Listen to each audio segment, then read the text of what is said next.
সংবাদ সবাইকে স্বাগত জানাচ্ছি। আমি ফিরোজ তোহা। শুরুতেই সংবাদ শিরোনাম। বাংলাদেশের সর্বশেষ গুরুত্বপূর্ণ আপডেট সংবাদে আপনাকে স্বাগত। শুরুতেই সংবাদ শিরোনাম, পরে বিস্তারিত। শুরুতেই জানিয়ে দিব, ফোনে আপা আপা বলা আওয়ামী লীগ কর্মী তানভীর বহিষ্কার। সাবেক প্রধানমন্ত্রী শেখ হাসিনার সঙ্গে ফোনে কথা বলার পর অডিও ক্লিপ সামাজিক যোগাযোগ মাধ্যমে ছড়িয়ে দেওয়ার অভিযোগে বহিষ্কার হয়েছেন যুক্তরাষ্ট্রের নিউ ইয়র্ক মহানগর আওয়ামী লীগের জ্যাকসন হাইটস ইউনিট কমিটির সাধারণ সম্পাদক মোহাম্মদ তানভীর কায়সারকে। তিনি গত 12 সেপ্টেম্বর সাবেক প্রধানমন্ত্রী শেখ হাসিনার সঙ্গে ফোন আলাপের পর তার সেই অডিও ক্লিপটি সামাজিক যোগাযোগ মাধ্যমে ভাইরাল হয়। এরপর জানাবো, এক সালামেই তছনছ জনতা ব্যাংক। 1983 সালে জনতা ব্যাংকে চাকরি শুরু করেন আব্দুস সালাম। এরপর তিনি যত শাখায় কাজ করেছেন সবখানেই বেসুমার দুর্নীতি করে নিজে লাভবান হয়েছেন। তার ব্যাংকের মারাত্মক ক্ষতি করেছেন। নিজের অপকর্ম ঢাকতে অধীন কর্মকর্তাদের ছোট বড় শাস্তির মুখে ফেলেছেন। তিনি জেলও খাটিয়েছেন অনেককে। তাদের মধ্যে ডিএমডি, ডিজিএম, এজিএম এবং এসপিও পদমর্যাদার কর্মকর্তারাও রয়েছেন।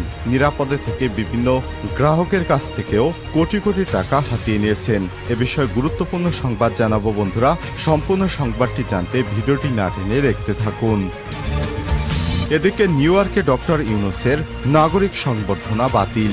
যুক্তরাষ্ট্রের নিউ ইয়র্কে অন্তর্বর্তীকালীন সরকারের প্রধান উপদেষ্টা প্রফেসর ডক্টর মোহাম্মদ ইউনূসের নাগরিক সংবর্ধনা বাতিল করা হয়েছে। আগামী 26 সেপ্টেম্বর বৃহস্পতিবার সন্ধ্যায় যুক্তরাষ্ট্রের ম্যানহাটনে টাইমস স্কয়ারে সংলগ্ন ম্যারিয়ট মার্কুইস হোটেলে বলরুমে সরকারিভাবে তাকে নাগরিক সংবর্ধনা দেওয়ার কথা ছিল। তবে কী কারণে এটি বাতিল হলো এ বিষয়ে এখনও কিছু তারা জানায়নি।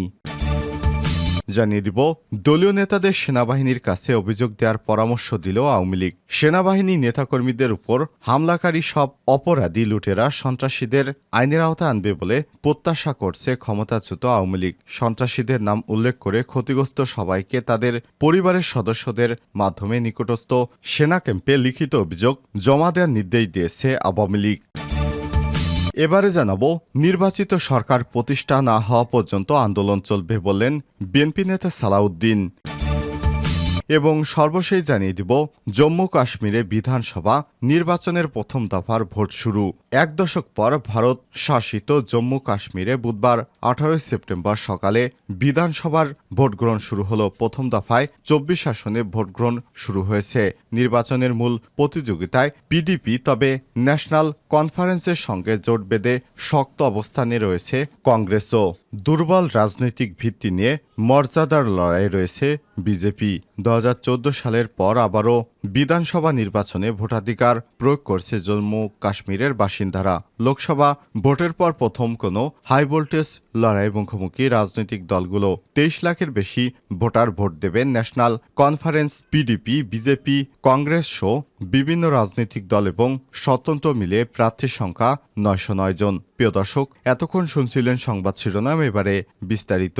তবে তার আগে বন্ধুরা অনুরোধ থাকবে, এই সংবাদটিতে একটি লাইক দিন। এই চ্যানেলে আপনি নতুন হয়ে থাকলে আমাদের সংবাদটি দেখতে দেখতে চ্যানেলটি সাবস্ক্রাইব করে রাখুন। কমেন্ট করে আপনার মূল্যবান মতামত জানিয়ে দিন বন্ধুরা, আপনি বিশ্বের কোন দেশ থেকে বা বাংলাদেশের কোন স্থান থেকে আমাদের সংবাদটি দেখছেন এবং শুনছেন। এবারে বিস্তারিত। ফোনে আপা আপা বলা আওয়ামী লীগ কর্মী তানভীর বহিষ্কার। সাবেক প্রধানমন্ত্রী শেখ হাসিনার সঙ্গে ফোনে কথা বলার পর অডিও ক্লিপ সামাজিক যোগাযোগ মাধ্যমে ছড়িয়ে দেওয়ার অভিযোগে বহিষ্কার করা হয়েছে যুক্তরাষ্ট্রের নিউ ইয়র্ক মহানগর আওয়ামী লীগের জ্যাকসন ম্যানহাটন ইউনিট কমিটির সাধারণ সম্পাদক মোহাম্মদ তানভীর কায়সারকে। তিনি 12 সেপ্টেম্বর সাবেক প্রধানমন্ত্রী শেখ হাসিনার সঙ্গে ফোন আলাপের পর তার সেই অডিও ক্লিপটি সামাজিক যোগাযোগ মাধ্যমে ছড়িয়ে দেন। নিউ ইয়র্ক মহানগর আওয়ামী লীগের সভাপতি রফিকুল রহমান মঙ্গলবার 17 সেপ্টেম্বর একটি লিখিত আদেশে মোহাম্মদ তানভীর কায়সারকে বহিষ্কার বিষয়টি উল্লেখ করেছেন। উক্ত বহিষ্কার আদেশে বলা হয়েছে, বারবার সতর্ক করা সত্ত্বেও তানভীর কায়সার দলের নীতি আদর্শ, চেতনা, মূল্যবোধ বিরোধী কর্মকাণ্ডে লিপ্ত থাকায় তাকে দলীয় সিদ্ধান্তে বহিষ্কার করা হয়েছে। রফিকুর রহমান জানান, গত 12 সেপ্টেম্বর সাবেক প্রধানমন্ত্রী শেখ হাসিনার সঙ্গে ফোনালাপের পর তানভীর কায়সার ওই অডিও ক্লিপটি সামাজিক যোগাযোগ মাধ্যমে ছড়িয়ে দিয়ে দলের সভাপতি প্রধানমন্ত্রী শেখ হাসিনাকে হেয় করেছেন। একজন দলীয় কর্মী হয়ে এরূপ অপরাধমূলক কর্মকাণ্ডে জড়িত থাকার অভিযোগে দলের কোনো স্থানে তার জায়গা নেই। তাই গত সোমবার 16 সেপ্টেম্বর নিউ ইয়র্ক মহানগর আওয়ামী লীগের নেতাকর্মীদের সিদ্ধান্তে তাকে বহিষ্কার করা হয়েছে। এদিকে এই ঘটনার পর থেকে তানভীরের ফেসবুক অ্যাকাউন্ট প্রোফাইল বন্ধ রয়েছে। ফোনালাপে তিনি যুক্তরাষ্ট্রে আওয়ামী লীগের বেশ কয়েকজন নেতার নাম উল্লেখ করেছেন। তিনি বলেছেন ওই নেতাদের সাথে তিনি আন্দোলন করবেন, কিন্তু তিনি নিজেই বাংলাদেশ আওয়ামী লীগের হাতে নির্যাতিত দাবি করে যুক্তরাষ্ট্রে রাজনৈতিক আশ্রয় নিয়েছেন বলে জানা গেছে। এক সালামেই তছনছ জনতা ব্যাংক। 1983 সালে জনতা ব্যাংকে চাকরি শুরু করেন আব্দুস সালাম আজাদ। এরপর তিনি যত শাখায় কাজ করেছেন সবখানেই বেসুমার দুর্নীতি করে নিজেকে লাভবান করেছেন এবং ব্যাংকের মারাত্মক ক্ষতি সাধন করেছেন। নিজের অপকর্ম ঢাকতে তার অধীনের কর্মকর্তাদের ছোট বড় শাস্তির মুখে ফেলেছেন। জেলও খাটিয়েছেন অনেককে। তাদের মধ্যে ডিএমডি, ডিজিএম এবং এজিএম, এসপিও পদমর্যাদার কর্মকর্তারা রয়েছেন বলে জানা গেছে। নিরাপদে থেকে বিভিন্ন গ্রাহকের কাছ থেকে হাতিয়ে নিয়েছেন কোটি কোটি টাকা। সেই টাকা পাচার করে দুবাইয়ে বাড়ি বানিয়েছেন তিনি। বিপরীতে ডুবিয়েছেন জনতা ব্যাংকে। সর্বশেষ ব্যাংকটির ব্যবস্থাপনা পরিচালক এমডির দায়িত্ব থেকে 5.5 বছরে দ্বিগুণ করেছেন খিলাফি ঋণ। এর বেশিরভাগই পুঞ্জীভূত হয়েছে বড় গ্রাহকদের কাছে। কেন্দ্রীয় ব্যাংক, দুদক আইনশৃঙ্খলা রক্ষাকারী বাহিনীর বিভিন্ন প্রতিবেদন পর্যালোচনায় এসব তথ্য উঠে এসেছে। বাংলাদেশ ব্যাংকের তথ্য বলছে 2017 সালের 5 ডিসেম্বর প্রধান নির্বাহী ও ব্যবস্থাপনা পরিচালক হিসেবে দায়িত্ব গ্রহণ করেন আব্দুস সালাম আজাদ। ওই সময় জনতা ব্যাংকের খেলাপি ঋণের পরিমাণ ছিল 7,599 কোটি টাকা।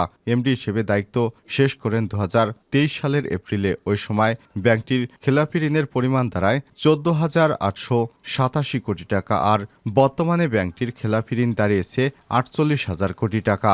তথ্য বলছে এমডি থাকা অবস্থায় আব্দুস সালাম আজাদ জনতা ব্যাংকের খেলাপি ঋণের তথ্য লুকিয়েছেন, যে ধারা অব্যাহত রেখেছে পরবর্তী এমডি জব্বারও। কিন্তু পরবর্তীত পরিস্থিতিতে নতুন গভর্নর খেলাপি ঋণের প্রকৃত তথ্য বের করে আনায় তা 48,000 কোটি টাকায় দাঁড়িয়েছে। জানা গেছে সালাম আজাদ এমডির দায়িত্ব নেওয়ার সময় ব্যাংকটির শীর্ষ গ্রাহক ছিল 11টি প্রতিষ্ঠান। এসব প্রতিষ্ঠানের কাছে মোট ঋণের পরিমাণ ছিল 13,478 কোটি, কিন্তু তিনি দায়িত্ব ছেড়ে দেওয়ার সময় এই গ্রাহকের সংখ্যা দাঁড়িয়েছে 23-এ, আর এদের মধ্যে সম্মিলিত ঋণের পরিমাণ দাঁড়িয়েছে 59,584 কোটি টাকা। এছাড়াও জনতা ব্যাংক থেকে বিতর্কিত ব্যবসায়ী এবং সাবেক প্রধানমন্ত্রীর উপদেষ্টা সালমান এফ রহমানকে বিশেষ বিবেচনায় 23,000 কোটি টাকার ঋণ দিয়েছিলেন এই আব্দুস সালাম আজাদ। এমনকি বাংলাদেশ ব্যাংকের 2022 সালের এক প্রতিবেদনে জনতা ব্যাংক থেকে এস আলম গ্রুপের চেয়ারম্যান মোহাম্মদ সাইফুল আলম এবং তার পরিবারের 4 সদস্যের এক্সিম ব্যাংকের চেয়ারম্যানের নজরুল ইসলাম মজুমদার এবং তার স্ত্রী এর নামেও রয়েছে কোটি কোটি টাকার ঋণ। এসব টাকা তারা বিদেশে পাচার করেছে বলে বিভিন্ন সূত্র থেকে জানা গেছে। নিউ ইয়র্কে ডক্টর ইউনূসের নাগরিক সংবর্ধনা বাতিল।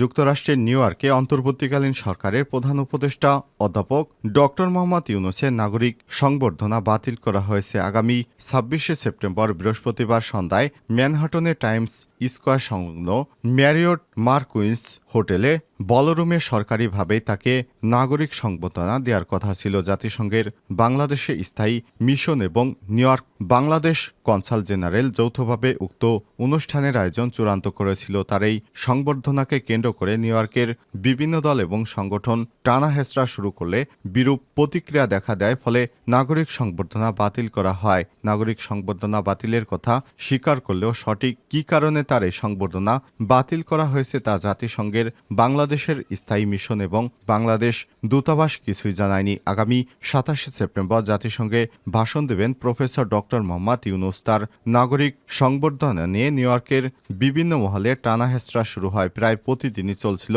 পাল্টাপাল্টি সভা এবং সংবাদ সম্মেলন। নিউ ইয়র্কের বিভিন্ন সংগঠন প্রধান উপদেষ্টা নাগরিক সংবর্ধনা প্রদানের আগ্রহ প্রকাশ করলেও কাউকে দেয়া হয়নি কোনো অনুমতি। আগামী 26 সেপ্টেম্বর সন্ধ্যায় সরকারিভাবেই তাকে নাগরিক সংবর্ধনা দেওয়ার বিষয়টি নিশ্চিত করেছিল বাংলাদেশ দূতাবাস। 26 সেপ্টেম্বর সন্ধ্যায় ম্যানহাটনে টাইমস স্কয়ার সংলগ্ন ম্যারিয়ট মার্কুইন্স হোটেলের বলরুমে সরকারিভাবে প্রধান উপদেষ্টা অধ্যাপক ডক্টর মোহাম্মদ ইউনূসের নাগরিক সংবর্ধনার আয়োজনের ব্যবস্থা করা হয়। হোটেল বুকিংয়ের জন্য মোটা অঙ্কের অগ্রিম অর্থ প্রদান করা হয়েছে হোটেল কর্তৃপক্ষকে। এরই মধ্যে প্রবাসী বাংলাদেশি বিভিন্ন সংগঠনের মাঝে শুরু হয় নানা তোড়জোড়। বিএনপিপন্থী বৈফর নাগরিক সমাজ, জামাত, বিএনপি আর আওয়ামী লীগের নেতাকর্মীদের নিয়ে পরিচালিত বাংলাদেশ সোসাইটি সহ বিভিন্ন মহল ব্যাপকভাবে ডক্টর মোহাম্মদ ইউনূসের নাগরিক সংবর্ধনা দিতে মরিয়া হয়ে ওঠে। বিক্ষোভ কর্মসূচির ঘোষণা দেয় যুক্তরাষ্ট্র আওয়ামী লীগ। বিভিন্ন দল এবং সংগঠন টানাহেঁচড়া শুরু করলে দেশ এবং প্রবাসে বিরূপ প্রতিক্রিয়া দেখা দেয়, ফলে নাগরিক সংবর্ধনা বাতিল করা হয়েছে। দলীয় নেতাদের সেনাবাহিনীর কাছে অভিযোগ দেওয়ার পরামর্শ আওয়ামী লীগের। সেনাবাহিনীর নেতাকর্মীদের উপর হামলাকারী সব অপরাধী লুটেরা সন্ত্রাসীদের আইনের আওতায় আনবে বলে প্রত্যাশা করেছে ক্ষমতাচ্যুত আওয়ামী লীগ। সন্ত্রাসীদের নাম উল্লেখ করে ক্ষতিগ্রস্ত সবাইকে তাদের পরিবারের সদস্যদের মাধ্যমে নিকটস্থ সেনা ক্যাম্পে লিখিত অভিযোগ দেওয়ার পরামর্শ দিয়েছে দলটি। বুধবার 18 সেপ্টেম্বর সকালে 6টার দিকে বাংলাদেশ আওয়ামী লীগ তাদের ভেরিফাইড ফেসবুক পেজে একটি পোস্টে সব কথা জানান। পোস্টটিতে বলা হয়েছে, আমরা সারা দেশ থেকে খবর পেয়েছি বেশিরভাগ থানাতে আওয়ামী লীগ নেতাকর্মীদের বাড়িঘরে হামলা এবং লুটপাটের বিষয়ে সাধারণ ডায়েরিও করতে দেওয়া হয়নি। এতে আরও বলা হয়েছে, যেহেতু সেনাবাহিনীকে ম্যাজিস্ট্রেসি পাওয়ার দেওয়া হয়েছে, তাই এই অপরাধীদের থামাতে এখন সেনাবাহিনীর কাছেই অভিযোগ দেওয়ার বিকল্প নেই। উল্লেখ্য, গতকাল মঙ্গলবার জনপ্রশাসন মন্ত্রণালয়ের এক প্রজ্ঞাপনে সারা দেশে সেনাবাহিনীকে ম্যাজিস্ট্রেসি অর্থাৎ বিচারিক ক্ষমতা দিয়েছে সরকার। আগামী 60 দিন অর্থাৎ 2 মাস বাংলাদেশ সেনাবাহিনীর কমিশনড অফিসারেরা এই বিচারিক ক্ষমতা কাজে লাগাতে পারবেন। এর ফলে ভ্রাম্যমাণ আদালত বসে অপরাধীদের সাজা দিতে পারবেন তারা।